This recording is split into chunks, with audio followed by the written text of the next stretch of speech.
아멘. 하나님의 말씀은 고린도전서 9장 6절에서 10절까지입니다. 신약 성경 273페이지입니다. 제가 읽습니다. 어찌 나와 바나바만 일하지 아니할 권이 없겠느냐? 누가 자비랑하고 병정을 다니겠느냐? 누가 포도를 심고 그 과실을 먹지 않겠느냐? 누가 양떼를 기르고 그 양떼의 젖을 먹지 않겠느냐? 내가 사람의 예대로 이것을 말하느냐? 율법도 이것을 말하지 아니하느냐? 모세 율법에 곡식을 밟아 떠는 소에게 망을 씌우지 말라 기록하였으니 하나님께서 어찌 소들을 위하여 염려하심이냐? 전혀 우리를 위하여 말씀하심이 아니냐? 과연 우리를 위하여 기록된 것이니 밭가는 자는 소망을 가지고 갈며 곡식 떠는 자는 함께 얻을 소망을 가지고 떠는 것이라. 아멘. 사도 바울이 자기 자신에 대해서 이야기할 때는 전제가 어떤 전제가 깔려 있느냐 하면은 예수님의 보내신 사도에 관해서 말씀을 직접 적용시키고 있습니다. 지금 예수님이 지금 부활했다는 소문이 있어요. 부활했다는 소문은 뭐냐? 예수님이 지금 안 죽었다는 이야기입니다. 살아있다는 뜻이죠. 예수님이 살아있는데 문제는 보이지 않는 거예요. 예, 보이지 않습니다. 보이지 않으니까 인간 세계에서 보이지 않는 것은 없는 존재예요. 그래서 사도가 말하기를 예수님은 지금 살아있다. 그냥 살아있는 게 아니라 지금 일하고 계시다. 그리고 예수님이 일하고 계신 그 증거가 이 세상의 모든 움직임이다. 그러면 예수님은 보이지 않는데 주님께서 보이지 않는 주님께서 보이는 식으로 우리 사도를 이 땅에 보냈다는 겁니다. 그러니까 예수님께서는 일하시는 것은 말씀대로 일하고 그 보이지 않는 분이 일도 말씀대로 일하는데 사람들이 그 증거를 어디서 포착할 것인가? 보이지 않으니까 하나님께서는 보이는 방식으로 주셨는데 그들이 사도고 따라서 사도와 말씀과 관련성이 있다는 겁니다. 우리 이 사도들이 일하는 이것은 주의 말씀과 관련성이 있다는 거죠. 그래서 오늘 본문에서 사도들이 활동하는 그 취지에 대해서 사도 바울이 8장에 보면 이런 말씀합니다. 내가 사람의 예대로 이것을 말하느냐? 율법도 이것을 말하였느냐? 모세 율법에 곡식을 밟아 떠는 소에게 망을 씌우지 말라 기록하였으니 라고 되어 있거든요. 사도 본인에 대해서 사도 본인과 바나바 같이 복음을 전하는 사람을 언급하면서 사도 바울이 모세 율법과 결부를 시키는 겁니다. 이렇게 결부시키려도 됩니까?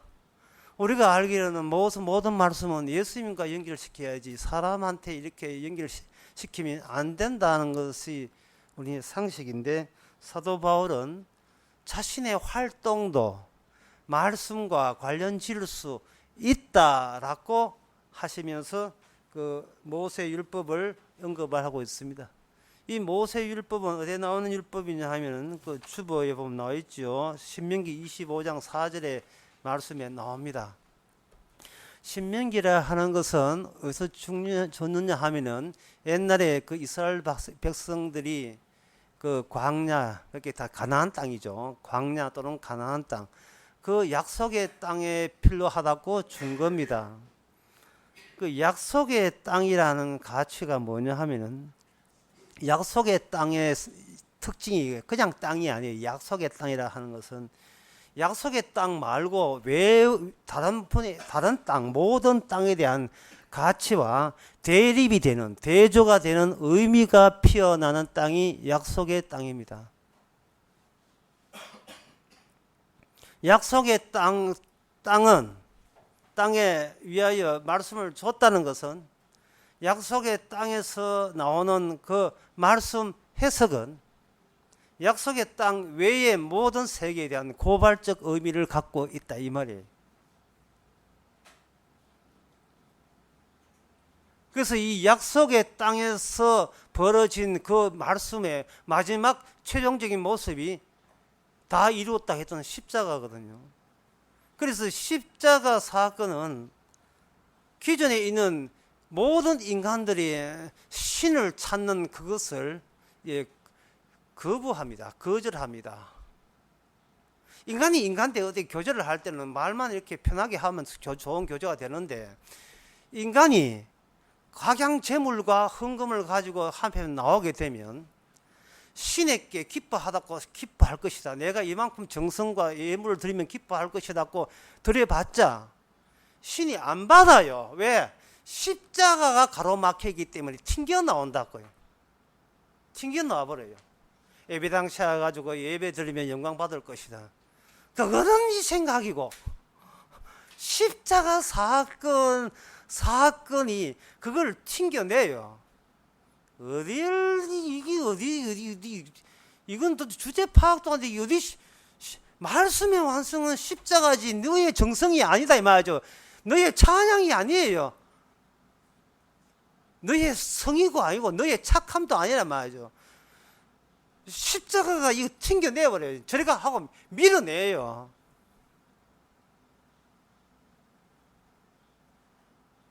바로 그 십자가의 의미를 미리 앞당겨서 보여주기 위해서 약속의 땅이 따로 설정이 되어 있고, 그 약속의 땅을 구축하는 데 필요한 용어가 바로 신명기 그 25장, 다시 신명기 해서 모든 율법 다 마찬가지지만 그게 바로 곡식을 떠는 자에게 망을 씌우지 말라 하는 그런 이야기입니다. 이 곡식을 떠는 자에게 망을 씌우지 마라, 그 말 자체의 그 의미가 뭐냐 하면은, 이 농사 짓는 사람이 이 소가 주전부리가 심했단 말이에요. 곡식을 떠는데 인간이 힘드니까 소 보고 시키는 모양이죠. 시키니까 소가 이 곡식 떠면서 자꾸 주워 먹는 거예요. 아니 과자 공장에 그 마스크 안 하고 과자 공장 만들면 자꾸 직원들이 과자 아줌마들이 막 주워 먹어 아줌마이 배 뚱뚱해지고 이러면 안 되잖아요. 그래 망을 세워가지고 우선 집으로 주고 곡식은 니 먹지 마라는 식으로 망을 씌운 겁니다. 그런데 망을 보통 씌우기 마련인데, 망을 씌우는 게 당연한데 주님께서는 그걸 아시고 이스라엘 백성에게 곡식을 떠는 자에게는 너희 망 씌우는 거 내가 알거든, 아는데 씌우지 마라 라고 이야기한 겁니다. 그건 뭐냐 하면은, 그 소가 하는 일이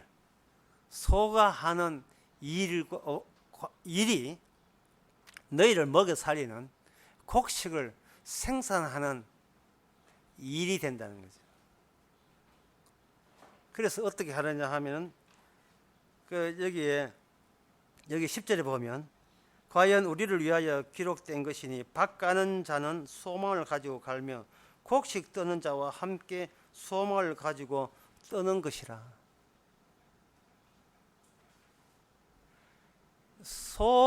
소에게 망을 씌우지 않음으로 말미암아 소 앞에 갑질하지 말고 동업자라는 의식을 가져야 된다는 겁니다. 동업자. 왜냐하면 너를 위해서 망 안 씌우는 것도 아니고, 우리가 너로 인하여 같이 뭔가 생산되는 게 있는데 그게 곡식인데, 그 곡식의 고마움, 약속의 땅에서는 곡식의 고마움에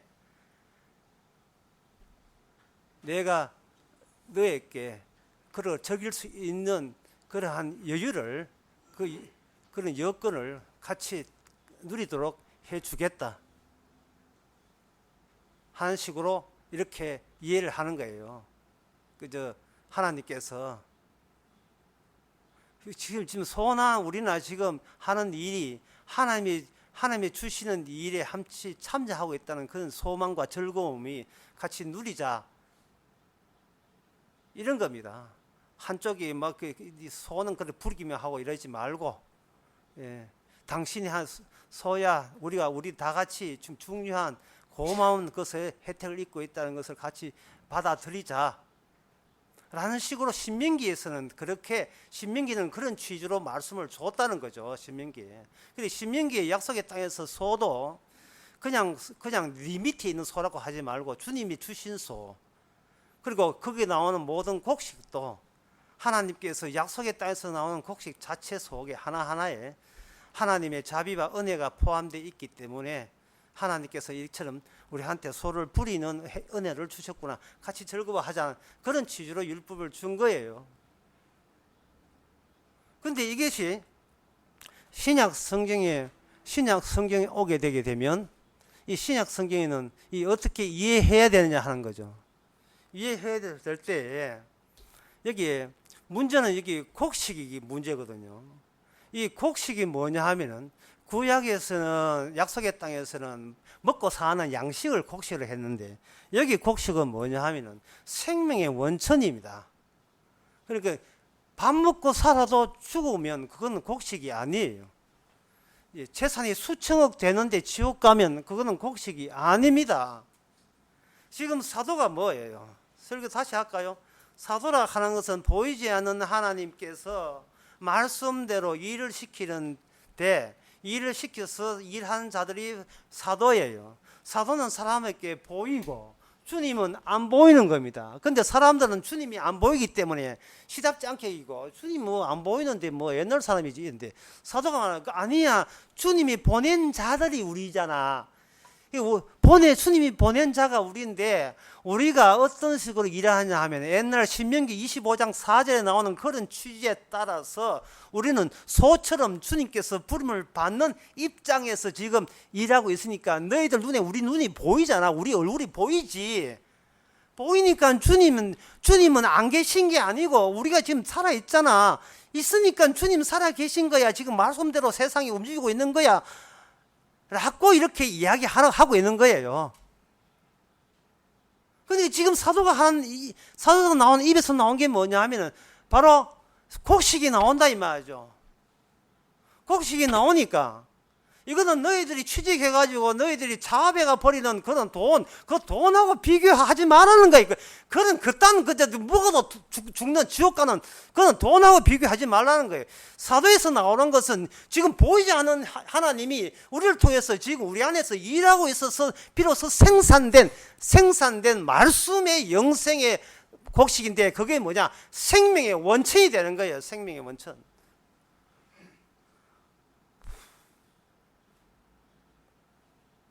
그러면 생명의 원천이 되면 생명의 원천을 그냥 우리한테 들려주면 되지. 그런데 그게 그렇게 간단치가 않습니다. 왜냐하면 예수님께서 생명의 원천을 만들기 위해서는 보이지 않는 전쟁을 했거든요. 누구하고 전쟁? 역시 우리 눈에 보이지 않는 사탄과 악마와 전쟁을 했다 이 말이죠. 그래서 그 곡식, 생명의 원천에 접근하려 치면 우리는 무엇을 필력을 느끼게 되냐 하면 우리가 영적 전쟁 속에 있다는 것을 느끼는 사람. 영적 전쟁이에요. 영적 전쟁에 속한 사람의 특징이 뭐냐 하면 이런 고백이에요. 주님 취직해가지고 이제 밥 먹고 사는데 주님 이렇게 살 같으면 차라리 저를 죽여 주옵소서. 이딴 식으로 살려고 하면 차라리 저를 일찍 죽여 주옵소서. 이게 사는 것도 아니고 이게 무슨 영생가, 이게 무슨 곡식입니까? 아이고 이렇게 살아야 차라리 죽는 게 낫지. 이럴 때 이 사람은 영적 전쟁을 감잡고 있는 사람이고, 뭔가 세상의 생명의 원천은 돈과 관계없다는 거예요. 생명의 원천은 세상에서 주는 곡식 말고 진짜 생명은 따로 있다는 거예요. 그 생명은 어느 정도 돼야 되냐 하면 죽어도 상관없는 정도가 되어야 생명의 원천과 관련되어 있습니다. 지금 그 곡식을 사도 입에서 통해서 나옵니다. 사도가 했다는 말이 아니고 보이지 않는 주님이 살아서 사도 속에서 그 일을 지금 생산하고 있는 거예요. 곡식이라 하는 것은 말씀에 심겨진 식물에서 열매가 나와야 돼요. 잘 아시다시피 여러분 요한복음 15장에 보면 나는 포도나무의 말이 나오죠. 포도나무는 반드시 열매를 언급하게 되어 있거든요. 이 열매를 하는 것은 말씀에 의해서 나오고 그 말씀은 바로 악마가 지배하고 있는 이 세상에서 그 마귀의 세력을 뚫고 거기서 죽음과 죄를 승리하시고 나온 그 열매, 그게 방울토마토인지 모르겠습니다만 그것만 따먹으면 우리도 저주와 지옥과 죽음과 그리고 이 고통으로부터 이겨낼 수 있는 곡식을 먹을 수가 있는 거예요. 그러니까 이 사도 바울의 바다만 이 하는 일보다 더 중요한 게 없습니다. 곡식이 중요한 거예요. 곡식이. 이 곡식을 이렇게 중요한 걸 아는 사람이라면 이 사도 바울이 하는 것에 대해서 적극 협조가 되고 거기에 일할 수 있도록 여건을 조성해 준다, 그 이야기입니다. 다시 말하면 몇 번째 이야기는 뭐지만 중요한 곡식이에요. 곡식 나오는 입을 틀어막지 말아 마야죠. 힘들게 하지 마라 이 말이거든요. 그런데 곡식이 안 나오는데도 거기에다가 생활비 준다는 것은 이 성경 말씀대로 하게 되면요, 이거는 곡식을 떠는 자에게 망을 씌우세요. 삥 뜯기지 말고. 어떻게 생명에 관심이 있는 사람이 생명이 안 나오고 복음이 안 나오고 죽어도 상관없는 생명을 나오지도 않는 그런 설교, 그런 말씀이 나오는데 어떻게 거기에다가 돈을 냅니까? 그래.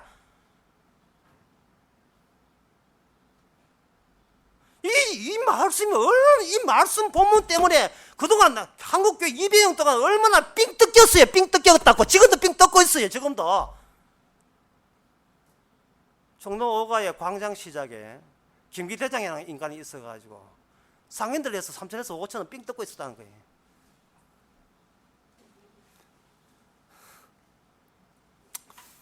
그 누가 신고를 했던 모양이라. 신고를 해야 경찰에 조사 와가지고 경비대장부터 해가지고 서너 명을 체포했어요. 삥 뜯지 말라고.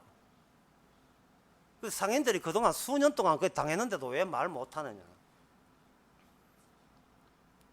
그 왜 말 못하는 이유가 뭐냐 하면, 만약에 두 사람에게 경비대장 두 사람들에게 잘못 보이면 자기 생계가 지장이 되고, 자기 생계에 지장이 되면 자기 애들 태권도 학원도 못 보내고 피아노 학원도 못 보내고 공부에 지장이 있고 자기 생활이 어렵까 싶어서, 자기 생존과 생계가 지장이 있다 싶어서 진짜 더러워도 그냥 한 2, 3천 주고 말지, 더러워서 주지. 이래가 삥 뜯긴 거예요. 오늘 교인들이 목사한테 왜 삥 뜯깁니까? 에이씨, 더러워라. 혹시 주위에 좀 잘못 건드려가지고 저주받으면 내 사업 안 될까 싶었어. 혹시 죽었어도 지옥 갈까 싶었어.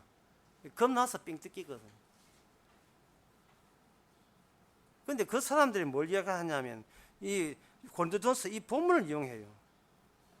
모세 율법에 곡식을 밟아 떠는 소에게 망을 씌우지 말라. 그들 주장에서 내가 목사가 되어서 여러분에게 곡식을 주는데 저희들끼리 고기 묻고 저거는 잘 살고 저거는 고급차 차 탱기고 목사는 이렇게 시답지 않게 해가지고는 혹시 어떻게 귀한 곡식이 나오겠는가? 적어도 최상급으로 대우해 줘도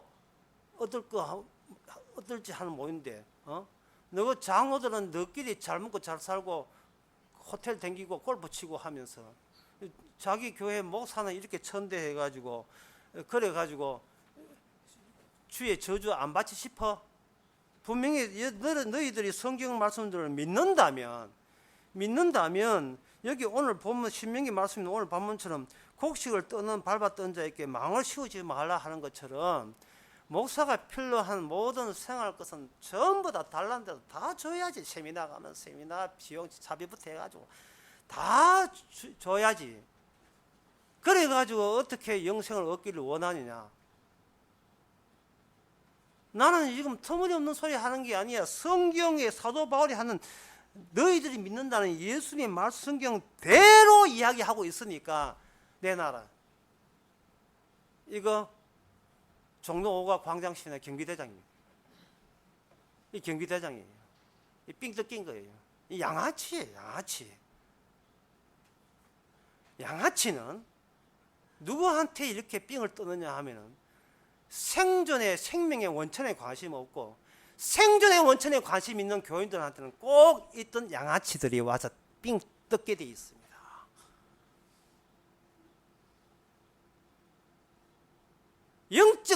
영적 싸움에 감이 잡혀야 돼. 영적 싸움을 해야 되는데 육적 싸움을 하고 있는 사람들, 내가 가진 재산과 내가 얼마나 가정이 잘 돼, 여기에 관심 있는 사람들은 그런 인간들에게 삥 뜯기게 돼 있어요. 오늘 삥 몇 번 이야기하는지 모르겠어요.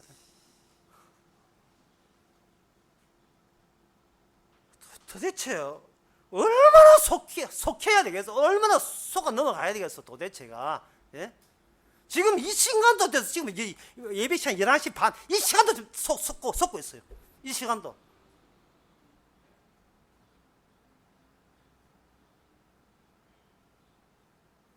삥 뜯기도 다 그것도 당연해.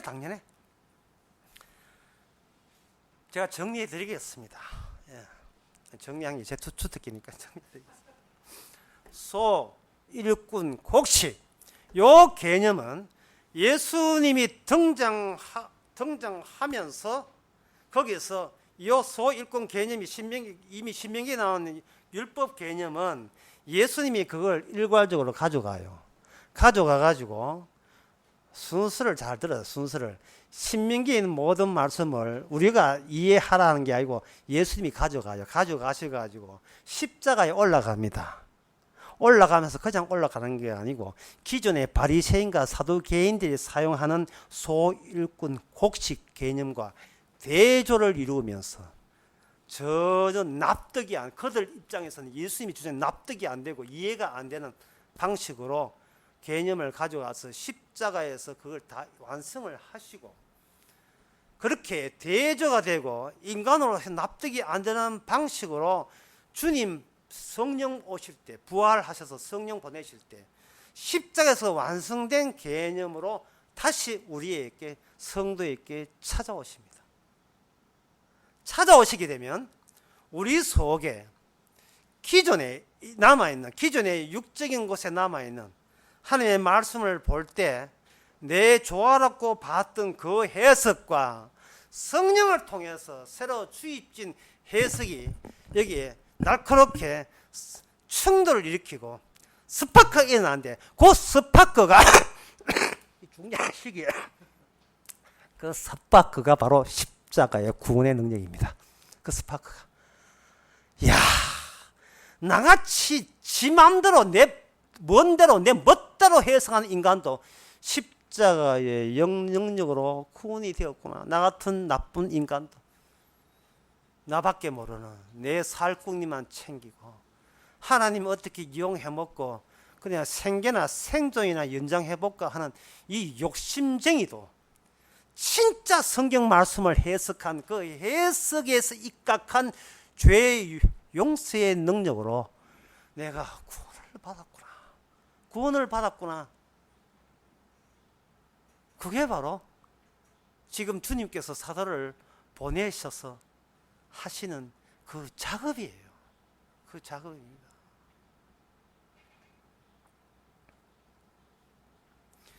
이 해석 자체가 왜 그런 일이 일어나야 되냐 하면, 이 세상 자체가 이 자연이 무형이잖아요. 아무 질서가 없어요. 질서가 없는데 이게 질서를 따로 뽑아내 버리면 이게 인간 위주의 인간 조화라고 있는 그 단 해석이 돼요. 세상 돌아가는 게. 그러면 문제가 뭐냐 하면 이게 일치되지 않아요. 진짜 현실과 내가 생각한 이 세상과 일치되지 않습니다. 일치되지 않으면 그게 뭐냐 하면 이게 죽음에 이르러요. 죽음에 이르게 됩니다. 그래서 우리는 이성 살면서 착한데 왜 죽지? 이래야 되는 거예요.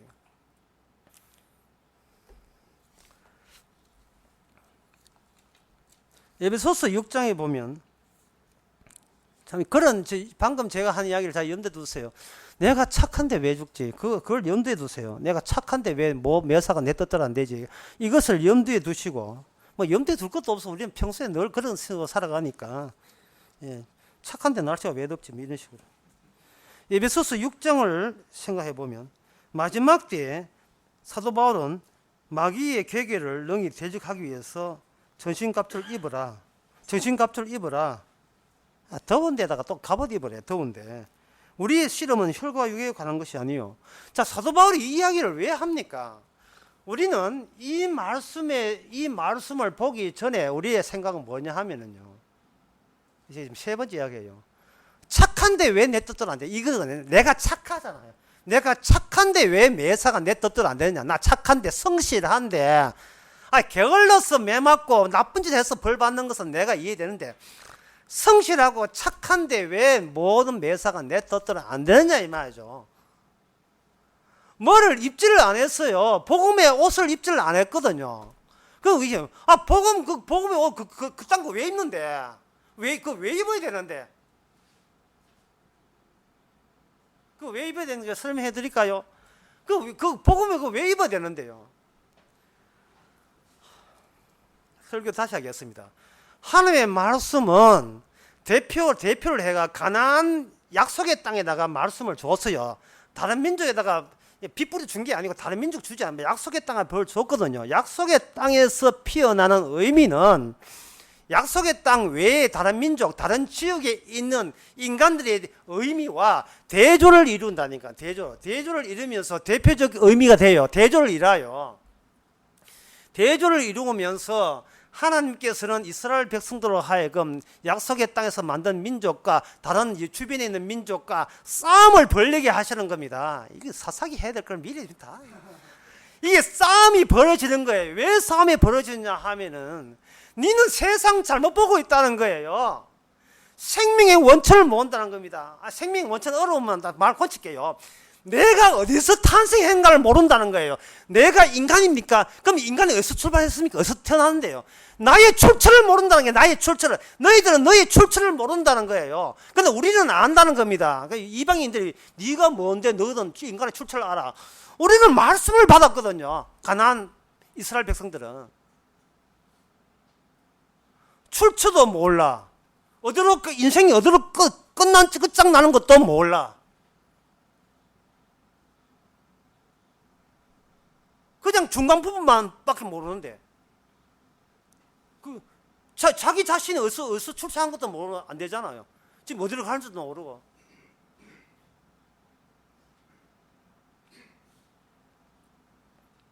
그러니까 하나님께서 가나안 땅에다가 이스라엘 백성 만들어 가지고 말씀을 주신 것은 완전 쌉으로 완전히 그 뿌리채 뒤집어 놓는 거예요.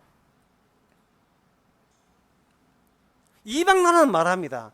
아이고 인간이 어떠냐 하는 건 세상 다 살아봐야 알지. 네가 나이 얼마 묻었다고 인생을 알아. 라고 하는데 말씀 안에요. 세상 끝이 들어있거든요. 시작과 끝이 세상 안에 다 들어있어요. 말씀 안에. 말씀 안에 우리가 안 살아봐도 아는 세상 끝 이후에 어떻게 진행되는가 그게 말씀 안에 들어있고 우리가 태어나기 전에 누가 먼저 있었는가 무슨 의도로 있었는가 그것도 말씀 안에 들어있어요. 그것을 다른 민족은 모르고 이스라엘 민족은 그 말씀을 받은 거예요. 그러면 이스라엘 민족들은 IQ가 높습니까? 유대인들이 IQ 높다 하는데 믿지도 않아요. 그들은 IQ 높은 게 아니고 그들도 몰라요. 똑같이 몰라요. 그들은 말씀 앞에서 야, 이 말씀 좋으니까 우리는 그냥 밥이나 먹고 생계나 유지하자. 그냥 생계나 유지하자. 뭐 밥이나 먹고 살자. 그뿐이에요. 시작이고 끝이고 가네. 그거는 관심도 없어요. 그런데 이상하게 다른 민족은 말씀대로 안 살아도 그냥 방치하는데 이상하게 말씀을 준 이스라엘 민족들은 그때마다 주께서 심하게 기싸대기 때리고 맹멸을 하고 추방하는 희한한 일이 벌어지는 거예요. 잘 되는 게 희한한 일이 아니고 너무 심하게 매를 맞는 것이 말씀에 입각한 희한한 기적이 되는 겁니다. 보통 사람들은 기적하면 잘된 경우를 기적이라 하잖아요. 그러나 이스라엘은 매 맞고 얻어 터지고 망하는 그것이 기적이에요. 그리고 그 기적 가운데 최고의 기적은 요나의 기적이고 그 요나의 기적을 구현한 게 뭐냐 하면 바로 예수님이 십자가 기적이 최고의 기적이에요. 나 봐, 죽잖아. 말씀대로 죽잖아. 부럽지? 아무도 안 부러워했어요. 예수님 가신 길을 누가 부러워요? 예? 아무도 안 부러워해요. 아무도 부러워하지 않습니다. 그 정도로 예수님 빼놓고 모든 인간은 무지몽무해요. 왜? 그들은 귀신이 자기가 귀신의 놀이터라는 것을 알지를 못해요. 마귀의 놀이터가 자기 자신이라는 것을 알지를 못해요. 지난 광주 강의 때 2,000마리의 귀신이 놀다가 청년 이야기 했거든요. 아무도 몰라요. 내 안에 뭐가 들어온지를 몰라요. 귀신이 나오고 난 뒤는 알아요. 뭐 이런 게 다 들어왔노. 뭐 이런 게 들어왔어.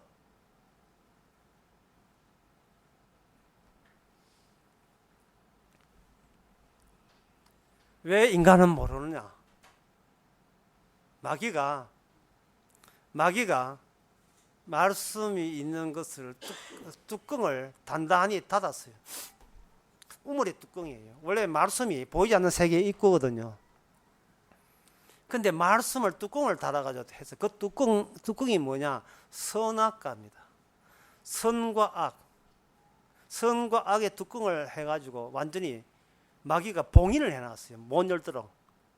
아주 양초 가지고 숨도 막히고 만들었어요.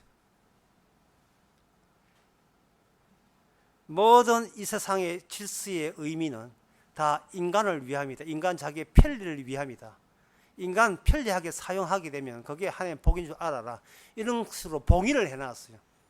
그러니까 전신갑주가 십자가는 전신갑주가 필요치 않는 삶을 살면서도 이게 정상적인 삶이라고 그렇게 마귀가 그렇게 인간 세계를 그렇게 만들어버리고 말았습니다.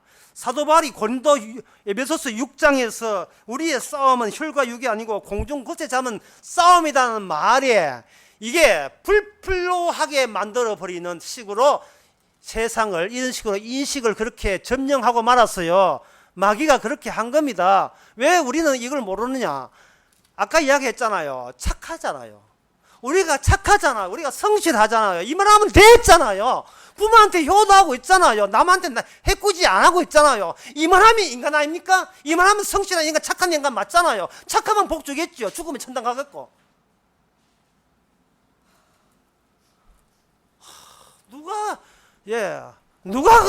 누가 그걸 원천이라고 누가 이야기하던가요? 그거는 가나안 땅이 아니고 가나안 땅 그 주변에 있는 이방 나라에서 그렇게 이야기했던 이방 나라에서 지금 한국 교회가 이방 나라와 막 다 이방 나라와 되어 말았어요.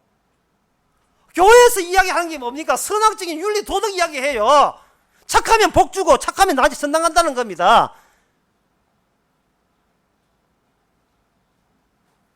그러놓고 그 이야기 해놓고 곡식 죄였으니까 망 씌우지 마라 해.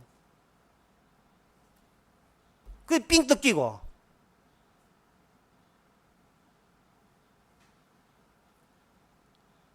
바보 같아. 삥 뜯기는 거 바보인데요.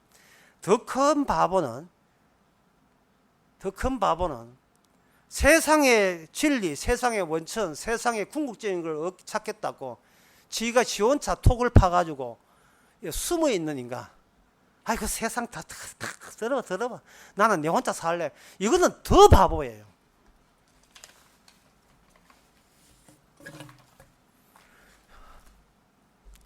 일제시대 때 우리나라에 유명한 시인, 요절한, 나이 30대 요절한 시인이 있어요. 이름이 박인환이라는 사람인데, 박인환이 지었던 시를 제가, 그 사람 유명한 시거든요. 그 시를 제가 한번 그냥 빨리 한번 읽어볼게요. 한 잔의 술을 마시고 우리는 버지니아 울프의 생애와 목마를 타고 떠난 숙녀의 옷자랑을 이야기한다. 목마른 주인을 버리고 그저 방울 소리만 울리며 가로수로 떠났다. 술병에서 별이 떨어진다. 미국에 간 박인이라는 사람 가수가 불렀던 목마의 숙녀 그 내용이 하는데, 버지니아 울프, 이 버지니아 하는 건 미국의 미국의 동부 지역 그거 말하는 게 아닙니다. 사람 이름인데.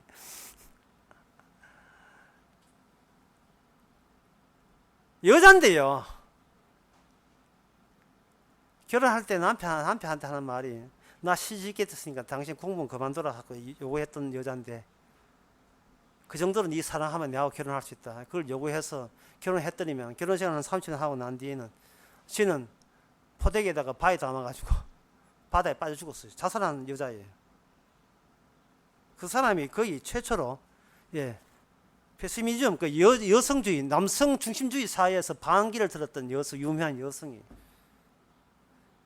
근데 그 사람의 시에 보면 이 버지니아 울프의 생애가 이렇게 우울하고 허무주의예요. 근데 박인환도 마찬가지예요. 문학이 죽고 인생이 죽고 사랑의 진리마저 예정의 그림자를 버릴 때 못마땅한 사랑의 사람은 보이지 않는다. 술병이 바람에 서리는 소리를 들으면 늙은 여루잡게 눈을 바라봐야 된다. 이렇게 돼요. 이게 뭐냐 하면은 허무하다는 거예요. 인생이 허무하다는 겁니다. 그런데 버지니아 울프만 허무하고 박인환 씨만 허무하고 박인이만 허무합니까? 허무한 사람 어디 있어요? 그런데 그 허무한 사람을 위한 안식처는 하나님이, 예수님이 제시한 적이 없습니다. 허무 같은 소리를 하고 있네. 사는 게 허무하다고.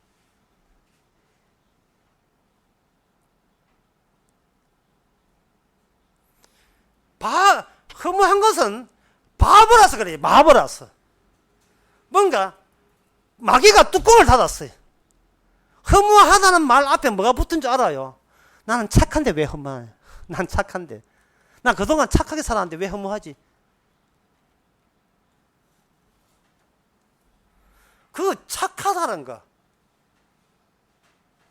그 뚜껑을 떼내야 됩니다.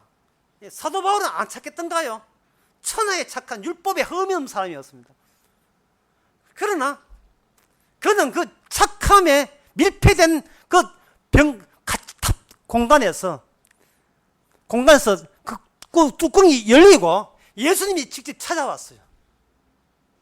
찾아오니까 나는 허무하다는 말조차 할 자격이 없는 겁니다. 왜냐하면 구원은 이유 없는 구원이기 때문에. 이것을 사도 바울이 알게 된 거예요. 허무하기 때문에 허무 안 하기 위해서 교회 다니자. 사업이 안 되기 때문에 회복하기 위해서 교회 가자. 내가 나중에 죽어서 지옥 가면 안 되는 이유 때문에 천국 가야 돼. 교회 나가자. 이 전부 다 허무주의 일종입니다. 반드시 그 말 앞에는 뭐냐 하면, 나는 이 정도로 착해. 나는 착해. 그 착하다는 그 밀봉된 뚜껑을, 그걸 벗겨버렸어요. 그걸 벗겨내야 돼요. 우리는 악하다, 착하다, 그런 말을 할 대상도 아닙니다. 대상도 아니에요. 착하다, 악하다니, 어떠니, 무슨 궁지렁궁지렁 무슨 소리를 하더라도 십자가 때문에 우리는 거절당합니다. 우리는 십자가 때문에 거절해요. 저리 가세요. 저리 가. 저리 가. 가인의 제사처럼 오늘 예배 들어 나왔습니다. 예배 됐거든. 저리 가세요. 저리 가세요. 주여, 이거는 헌금입니다. 가져가세요. 주여, 이거는 기도입니다. 니 혼자 중얼거리세요. 다 너는 내한테 나올 때 그냥 나오는 법이 없어요. 반드시 토를 달고 이유 달고 나왔어요. 주님, 저 착하지요. 그거 달고 나오거든요. 그 착한 것 달고 나오게 되면 그것은 뭘 동반하느냐? 사탄과 악마를 동반해서 주님 앞에 기 나오는 색이 돼요. 사탄을 동행에 동반해서. 다시 말해서 그 빈 마음 속에 귀신이 한 10명 데리고 동반해가 들어온 거예요. 예. 귀신은 우리한테 부추깁니다. 야, 자, 주님 앞이다. 착하다고 이야기해. 문을 꿇고 수서 모으고 이렇게 해야 하나님이 받아주는 거야. 받아주는 거예요. 김진선 지사님이 우리 아내한테 그 동영상을 하나 보내줬어요. 제가 아내가 10번부터 먼저 보는데 보면서 계속 뭐 숨 막히고 웃어 넘어가요. 3살문 상둥인지 몇 살, 한 3살 정도 상둥인지 모르지만 할머니 뭐 흉내를 내가지고 예. 찬송가를 들이 부르고 찬송가 끝났다 싶을 때에 가면 아버지 주여 주여 하면서 3살문 나아가 둘이가 경쟁하듯이 쭉 하다가 주여 끝나고 난 뒤에 그 다음에 순서가 뭐냐면 이 무슨 소리지? 그리고 끝나 좀 한 10초 하다가 그 다음 또 찬송 부르고 그걸 문화라 합니다. 문화. 그걸 문화라고 해요. 기독교 문화는 누가 하느냐 하면 착한 사람들이 해요. 예, 착한 사람들이 하는 거거든요. 얼마나 착해요. 아버지를 부르고 주여 부르고 랄랄랄라 하고 방언하고 얼마나 착합니까? 그거 귀신이 노는 장소입니다. 그 귀신이 그렇게 노는 거예요. 그 목사들이 귀신하고 같이 놀게 해줬다고 망치우지 말라는 거예요. 망치우지 말라. 월급 올 달라는 거예요. 그게 삥 뜯긴 거예요. 삥 뜯긴 거예요. 왜? 날 네 착하게 해줄 테니까 착하면 내한테 더 하면 더 착하게 해줄게. 그게 흥정이고 거래를 해온 거, 그동안 거래해온 거예요.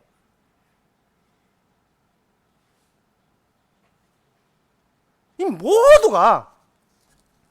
모두가 다 같이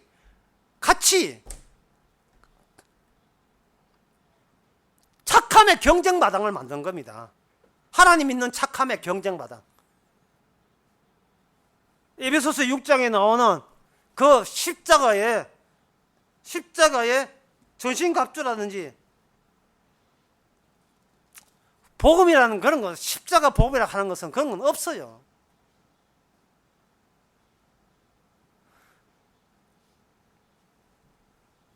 십자가 복음은 거절입니다.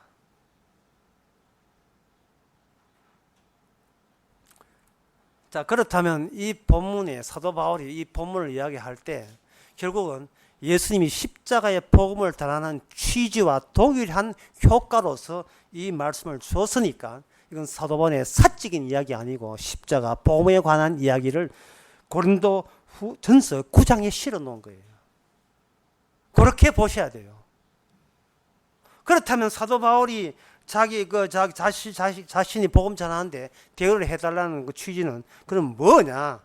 그것은 바로 마태복음 7장 13절에서 16절의 내용과 결부시키면 딱 들어맞습니다. 마태복음 7장 14절 16절의 이야기는 뭐냐 하면은 예수님께서 좁은 길 넓은 길을 이야기했지요. 좁은 길 넓은 길을 했다는 말은 주님께서 이 세상을 두 조각 내겠다는 뜻이거든요. 좁은 길 갈 사람 따로 있고 넓은 길 갈 사람 따로 있는데 이유 없다. 제가 이유 없다는 말을 여러분 제가 사용한 이유는 우리 쪽에서 말씀을 볼 때 그냥 맹통으로 보는 게 아니고 저 착하지요 라고 보기 때문에 제가 마지막에 이유 없다 하는 겁니다. 저 착하니까 구원해 줄 거죠 할 때 주께서 마지막 구원의 이유 없다. 착하기 때문에 구원해 주는 게 아니야. 나쁘기 때문에 지옥 가는 게 아니야. 착해서 천당 가는 것도 아닐 뿐더러 더 중요한 것은 악하기 때문에 지옥 가는 것도 아니라는 겁니다. 그 천국은 이유가 없는 거예요. 이유가 없는 거예요. 그냥 데려가면 데려가는 거지. 무슨 이유가 필요해요?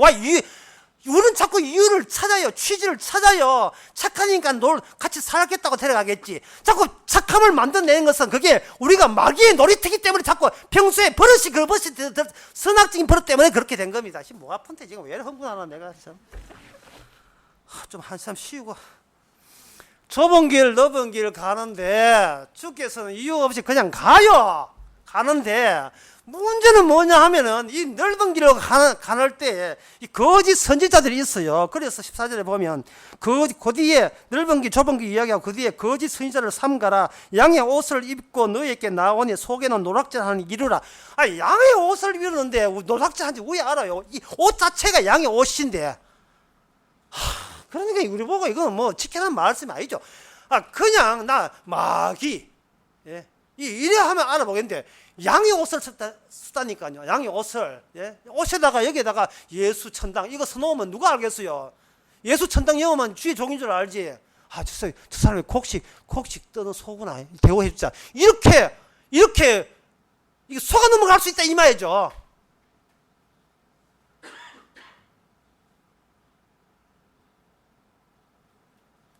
그러면 넓은 길을 인도하는 좁은 길을 인도하는 진짜 영생을 인도하는 거짓 선지자 아닌 분은 누굽니까? 그것만 알면 되겠네요. 그것만 알면 되지요. 누군데요? 예수님이요. 그럼 예수님은 어떻게 인도하는데요?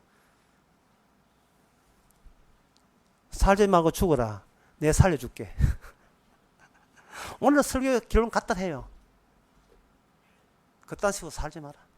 차라리 내한테 죽여달라 해달라. 그러면 죽여줄게. 내가 죽여줄게. 그리고 살려줄게. 죽여주시는 분이 살려주시는 분이라는 것을 네가 알게 될 것이다. 왜 죽어야 되는데요? 네가 나는 착하죠 있으니까 착하죠 있으니까 우리 힘으로 자기 착함을 못 이겨요. 착한 마귀가 한 2천마리 들어있는데 그걸 무슨 수로 그 병을 고칩니까? 그 공주병을. 그러니까 고칠 생각하지 말고 죽여버리는 거예요. 그런데 죽이시는 분이 좋은 분이어야 돼요. 예수님이 죽여주셔야 되지. 뭐 마귀가 죽이면 소용없고 예수님이 죽여주면 죽이시는 분이 우리를 살려줍니다. 자기 십자가를 지고 다른 말 하면 너를 거절하시는 분과 함께 거절을 수용해라. 나 현재 나를 거절하시는 분의 거절을 순하게 네가 받아들여라. 주여 저 거절 당해도 할 말 없습니다고 받아들여라. 받아들이는 동시에 너는 이미 살았다. 다 살았다. 왜냐하면 내가 구원받는 것은 이유 없는 하나님의 은혜입니다라는 고백이 입에서 나오기 때문에. 이거는 이유도 없어. 내가 영생 가는 것은 주님의 뜻이지 내 뜻이 아니었었어. 내 뜻이 아니었었어. 내가 사도가 되고 내가 복음 전파자가 되고 이거는 절대로 내 뜻 아니야. 착해서 구원받으려고 내 요짓하는 게 아니야. 라고 전하면 그 사람이 오늘날 사도입니다. 오늘날 주께서는 소자입니다. 그렇다면 주변에서 그 이야기를 알아듣는 또 희한한 사람들이 있어요. 당신 나도 그럴 텐데 나도 그런데. 그러면 그들이 가나안 땅에 새롭게 조성된 하나님의 새로운 백성들의 군집이고 집합체입니다. 오직 이유 없는 그리스도에 그저 주시는 은혜만 구원받는, 그리고 죽는 것을 사도 바울처럼 죽는 것이 소망이 되었기에 사는 부담에서 벗어난 자, 자유로운 사람입니다. 기도하겠습니다. 하나님 아버지, 무슨 이유 때문에 삥 뜯겼는데, 살고자 하기 때문에 마귀한테 속았는데, 죽고자 하니 삥 뜯길 일이 없어. 너무 좋습니다. 하나님 아버지, 이제는 날마다 죽어야 되는데 날마다 살려야 되는 그 은혜가 십자가의 은혜인 것을 이유 없이 살려내시는 사랑인 것을, 안 착해도 살려내는 그 은혜인 것을 이제는 깨닫게 하옵소서. 예수님의 이름으로 기도합나이다. 아멘. 다 일어나셔서 197장 하겠습니다.